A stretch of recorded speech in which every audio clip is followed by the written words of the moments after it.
Gonna tie up a little early winter steelhead fly. The waters are generally speaking pretty low right now, so we're gonna do a traditional kind of puller shrimp style fly on a new Daiichi 2050. It's one of the Alec Jackson Spey flies, and this is in a bronze color. So I've got uni, 6-0, and wine. I'm gonna start this right behind the start of the return eye, wrap a couple times up to it, and then back down. Gonna trim off the thread. And I'm gonna spin this counterclockwise to flatten it out. I'm gonna lay down a flat thread base all the way through this fly. This is a really great way to get good, even underbody for a nice flat floss application, which is gonna be the back side of this fly. So I'm gonna get just about back to the hook point here, maybe a little bit shy of the hook point. This is kind of a freestyle fly. I have an idea in mind, but the end result might not be exactly how I planned it at the beginning. So this is where I'm going to stop. I'm going to take some size 14 Danville Mallard Tinsel. Alright, and then I'm going to lay this down gold side down, silver side up. I'm going to lay it at a 45-degree angle atop the hook shank like this. I'm going to go 1, 2, 3. They're pretty light thread wraps here, not super firm. And then this is kind of a tricky piece. I'm wrapping it over, no tension yet. I'm going to slowly pull tension until you can see that go flat. And then I'm going to wrap back.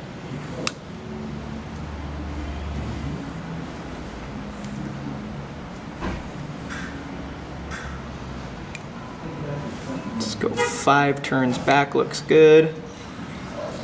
Keeping tension the whole way, and then we'll wrap our way back up to the thread. This is going to be a longer video, probably just because this fly is a little bit involved. And then we'll go 2 securing wraps and a couple wraps in front. Trim off the excess.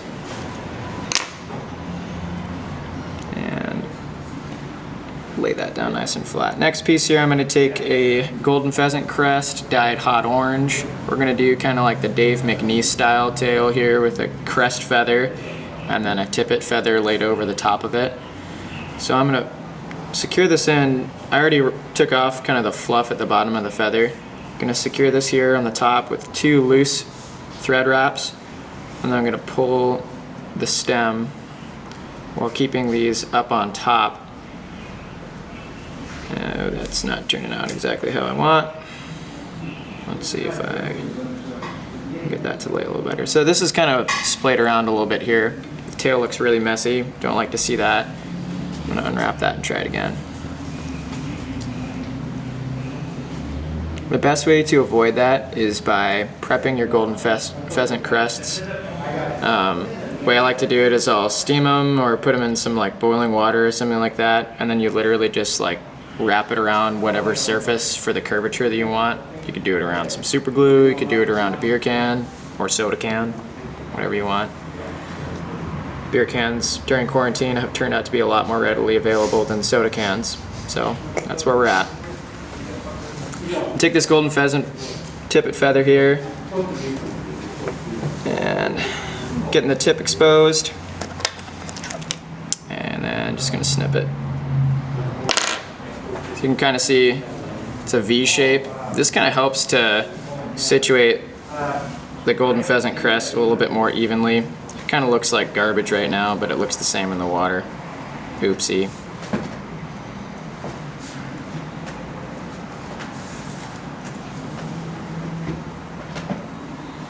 Wrapped it loose. Now I'm pulling it to the length that I want it to be at. And you can kind of see that helped to clean up the crest feather quite a bit. It's much more even now because it's laying on either side with that V shape. Alright, that looks good. Now what I'm going to do here is take just a little bump at the end, and I'm going to trim those out just so we get a little bit more even underbody. I'm going to take my Lagerton varnished oval tinsel here, and I'm going to lay this down where the end just extends a little bit past the return eye. so we don't get a bump there. I'll trim it in a second. And what we're gonna do next is I'm gonna do some red crimson saddle as my body hackle, but I'm gonna wrap up flat thread wraps here, touching thread wraps until I'm about to the second turn of tinsel. I'm just gonna kind of eyeball that here. So that's gonna be right about there. So I'm gonna visualize that spot, and that's where I'm gonna tie in my hackle. It's kind of the rule of thumb. Really don't know why. But the rule of thumb is generally that the second turn of tinsel is where you tie in that hackle. Just a little bit of bare space at the back so that the floss and the tag are more exposed. Alright, tying it in near side. I'm gonna wrap that a couple wraps back here, 5 or 6. I'm gonna try to collect all of this. I'm gonna try to trim it all right at the return eye. My hands are nice and shaky. Don't know if it's nerves, I could be a little nervous here on camera, or if it is coffee and a fairly poor diet. We're gonna just chalk it up to the whole shebang.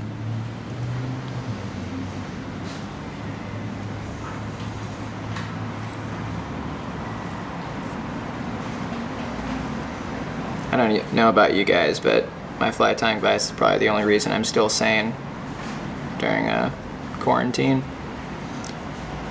Alright, that looks pretty good. That's just about half of the body here. After this, it's gonna be floss on the back, dubbed on the front. I'm just gonna wrap this up to the return eye so I get all of this out of the way. It's gonna be covered up with dubbing on the front here, so it doesn't have to be super even. But the back, I wanted to make sure was really even thread wraps. You can burnish this too. Some people will take like the back side of their bodkin or something and burnish it so that it's all really, really flat and even. But I find if I take my tinsel and I wrap it back first, and it comes out pretty flat if I do it right. Wrap that in. Really, this is a good way to flatten out your tinsel. You just pull it back towards yourself. And this is a spot you could totally fast forward through. Or you could get color commentary, whatever you want. So you can see me kind of moving it side to side, wiggling it as I wrap it back. That helps to flatten out the, I keep saying tinsel, it's floss. Flatten out the floss as I'm wrapping back. Pull this out of the way. If this is really bothering you, you can keep tension on this with your left hand and do a loose wrap over the top of that saddle.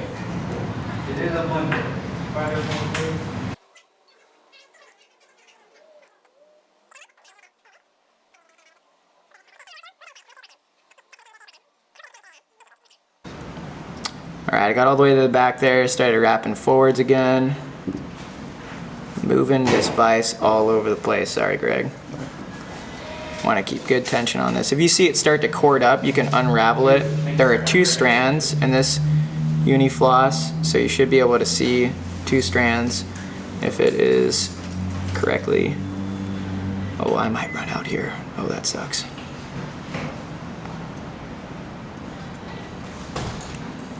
You might think that this is tedious, but I'm actually going a lot faster through this than I normally would. Normally I'm wrapping and unwrapping so it's super flat the whole way through. The perfectionist that I am does not translate super well to a watchable video, because nobody wants to watch me wrap floss 10 times so that it's perfectly flat. Fish are not going to scrutinize the craft of the fly all that much. So we're getting up to the front here, and I'm just gonna tie that in. That was my funny bone on the desk. A few more wraps up.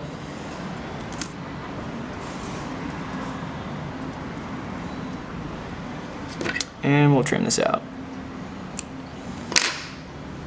All right, we're getting there.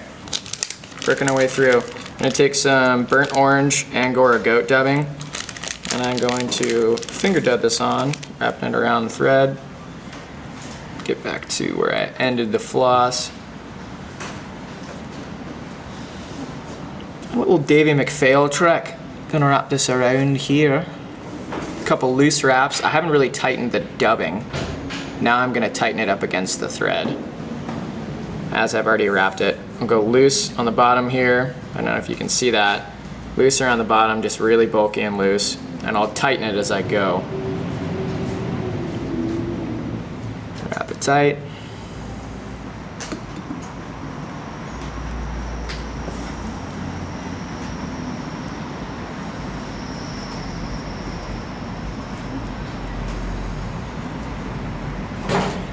I do like to put a little bit of taper into the dubbing as well,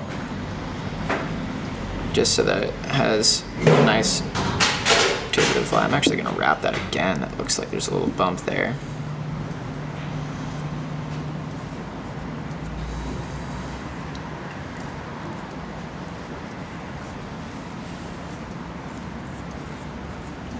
This is a slightly time-consuming process. If you've ever tried to finger dub this Angora goat, it is not super easy to work with, but it is pretty. A little bit more. A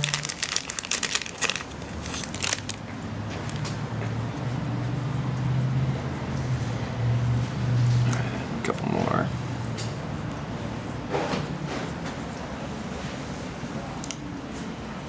Alright, that's pretty good. Want to leave enough space at the front for a good clean finish to this fly.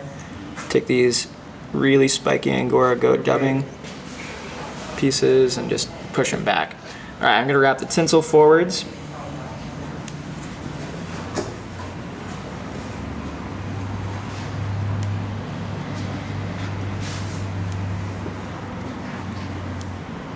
About 5 wraps is what you're looking for.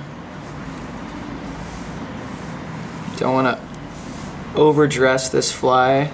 If you put 6 or 7 wraps of tinsel in, you get that much more hackle in as well, and we don't necessarily want that, so this is totally fine by me. Alright, next I'm going to strip out the far side of this hackle, just leaving the near side.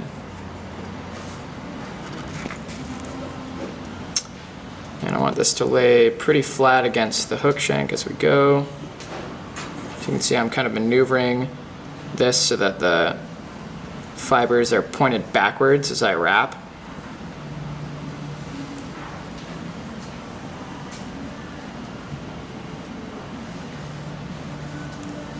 That is money.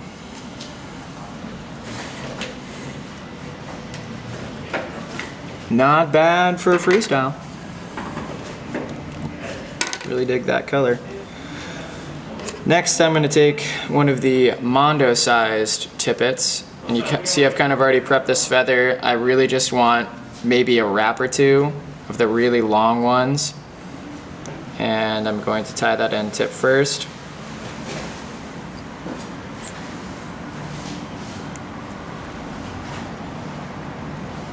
Two wraps in front, and cut out the tip.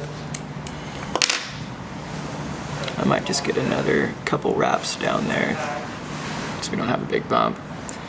Alright, I'm going to sweep these back with my fingers.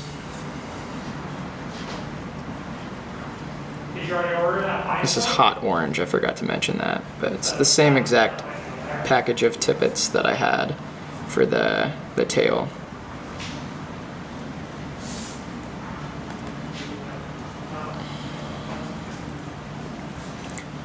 Alright, wrap. Nice firm thread wraps down there. Alright, we got 2 more things to tie in. Mallard flank here. Obviously you can buy this at the shop. You could use gadwall feathers, you could use teal, you could use silver pheasant, different colors. You can do whatever you want with this. I just like to use this feather because my brother gave it to me for a nice early Christmas gift. I'm only going to probably get maybe 1 or 2 wraps in here. I'm going to strip out a lot of this and just use the really, really cash money stuff near the tip of the feather.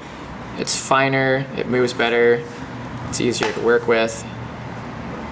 So as you can see, I took that really big feather and I stripped it down to very, very little being left here. This will also look pretty nice because we're going to do a white hackle tip wing.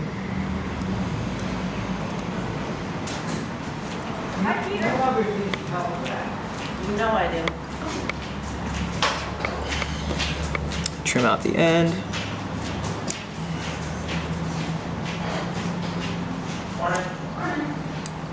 All right, and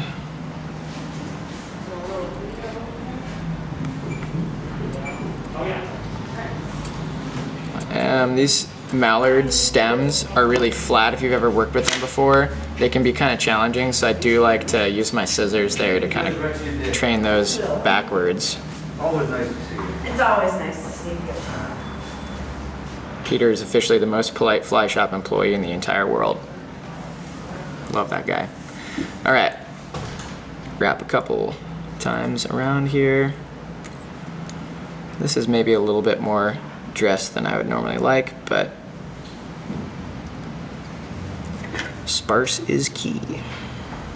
Oh well, wanted to get more materials in here. All right, cool. Last piece here, we're gonna do a hackle tip wing. I've already prepped these, but I'll show you guys how I do it. You don't have to use like super fancy saddles or anything like that. You can just take these strung saddles and kind of get the length that you're looking for, peel it back, and you can hold it here between your index and your middle finger really tight, and then take your thumbnail and curve the feather in the direction you want it to go. You can see that kind of curved backwards like that. That's a little bit more than you would want because now the tip of the hackle is just going to go straight down. But I've kind of done that already here with the feathers that I wanted to use. So you can take whichever of the saddles out of that bag of strung saddle looks best to you. Whoops.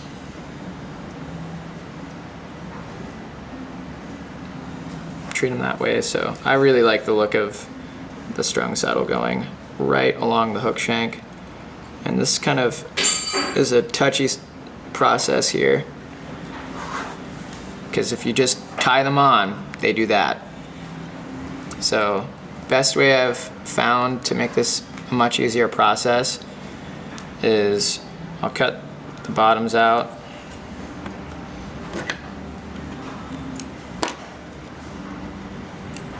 So I just have stem. I'll get them oriented the way that I want them to be.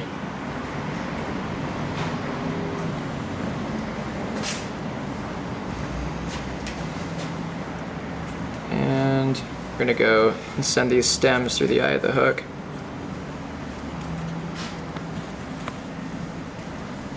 And holding nice and tight here with the left hand and then loose thread wraps, I'm gonna go up to where I want that head to end. And that should have a much better result in having these wings sit the way that I want them to. That looks okay. Normally I would spend a little bit more time on that. I'm just gonna pull these down by the stem until I get the length that I'm looking for. This is again kind of a speed rush version, even though this video is super long. But I am a bit of a perfectionist, so I go above and beyond. Alright, that looks pretty good. I'm going to wrap down. And when I'm building the head up here, I don't like to go for a super bulky head. I like to go for a really small one. So normally with these steelhead flies, especially with hair wings, you spin your thread so it's flat. I'm actually going to do the opposite. I'm going to spin it so it's corded up. So then I get a much tighter head on this fly. Josh, how are you? Good, thanks. And since I'm gonna glue the crap out of this head, I'm just gonna do a one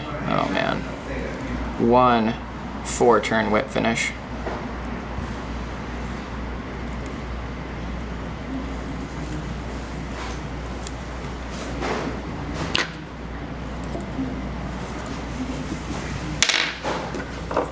my thread.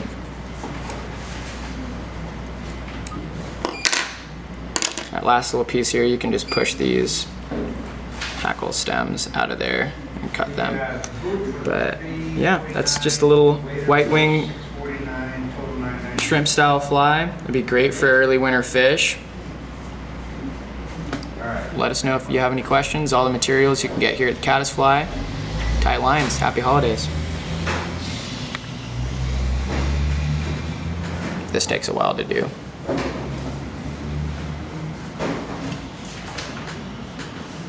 I'm gonna do it the cheating way.